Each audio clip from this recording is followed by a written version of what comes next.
بسم اللہ الرحمن الرحیم۔ السلام علیکم ورحمۃ اللہ۔ حضرت خضر علیہ السلام کہیں جا رہے تھے اور وہ بوڑھے تھے۔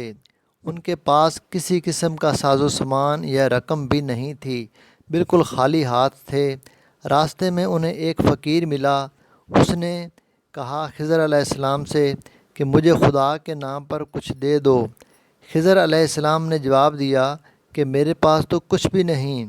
اس بوڑھے نے دوبارہ کہا کہ مجھے اللہ کے نام پر کچھ تو دے دو۔ خضر علیہ السلام نے جواب دیا کہ بھائی میں اسی خدا کا نام لے کر تم سے کہتا ہوں کہ میرے پاس کچھ بھی نہیں ہے، میرے سامنے اتنا عظیم نام نہ لو۔ اس فقیر نے تیسری مرتبہ کہا کہ مجھے اللہ کے نام پر کچھ تو دے دو۔ حضرت خضر علیہ السلام نے جواب دیا کہ تو نے اتنی بڑی ہستی کا نام لے لیا ہے مگر میرے پاس کچھ بھی نہیں ہے۔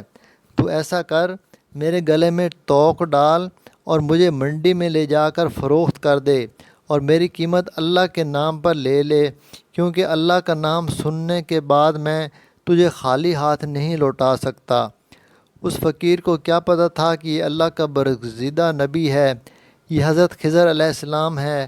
بہرحال اس نے کچھ پوچھے بغیر ان کے گلے میں رسی کو ڈال دیا اور منڈی لے گیا، اور وہاں جا کر اعلان کرنے لگا کہ اس بوڑھے کو خرید کر کون اپنا غلام بنائے گا۔ منڈی کے خریداروں میں ایک بوڑھا بندہ بھی تھا۔ اس نے اپنے دل میں سوچا کہ یہ شخص تو بوڑھا ہے، کام کرنے کے قابل نہیں ہے، اور کسی اور نے اسے خرید لیا تو اس سے خوب کام لینے کی کوشش میں اس پر ظلم کرے گا، لہٰذا اسے میں خرید لیتا ہوں۔ چنانچہ وہ بوڑھا آگے بڑھا اور اس نے اس بوڑھے غلام خضر علیہ السلام کو خرید لیا اور اپنے گھر لے آیا۔ خضر علیہ السلام نے اپنے آقا سے پوچھا کہ جناب کوئی کام بتائیے تاکہ میں اسے کر دوں۔ اس نے کہا آرام کرو، کوئی کام نہیں ہے۔ بہت اصرار پر اس نے کہا کہ اس کونے میں جو پتھر پڑے ہیں انہیں اٹھا کر حویلی کے دوسرے کونے میں ڈال دو۔ آقا نے سمجھا کہ غلام بوڑھا ہے، ایک دو پتھر اٹھانے کے بعد تھک جائے گا اور آرام کرے گا، اور یوں کچھ دن اس کو اس کام میں لگ جائیں گے۔ کچھ دیر بعد وہ آقا واپس آیا تو سارے پتھر دوسرے کونے میں پڑے تھے۔ وہ حیران رہ گیا کہ یہ کیا ہوا کہ اس بوڑھے نے کئی دنوں کے کام کو اکیلے چند گھنٹوں میں کر لیا ہے۔ اس نے حیران ہو کر پوچھا کہ تم کیا چیز ہو اور کون ہو؟ انہوں نے جواب دیا کہ جناب میں آپ کا غلام ہوں۔ کافی دنوں کے بعد اس بوڑھے آقا نے کہا کہ یہ دیوار بہت بوسیدہ ہو چکی ہے، اس کو گرا کر نئی دیوار بنا دو۔ یہ کہہ کر وہ آقا ایک کونے میں چپ کر کے بیٹھ گیا تاکہ دیکھ سکے کہ یہ بوڑھا کیسے کام کرتا ہے۔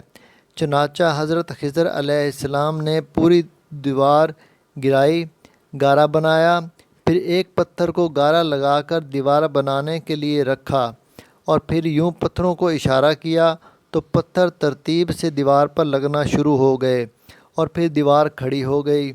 بوڑھا مالک دوڑ کر آیا اور ان سے پوچھا کہ آپ کون ہیں؟ انہوں نے جواب دیا کہ میں آپ کا غلام ہوں۔ اس بوڑھے آقا نے کہا خدا کے لیے مجھے بتائیں کہ آپ کون ہیں؟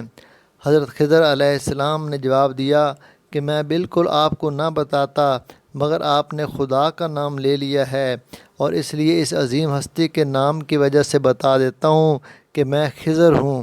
وہ بوڑھا ڈر گیا کہ آپ اللہ کے پیغمبر ہیں، مجھ سے گستاخی ہوئی، بس اب آپ آزاد ہیں۔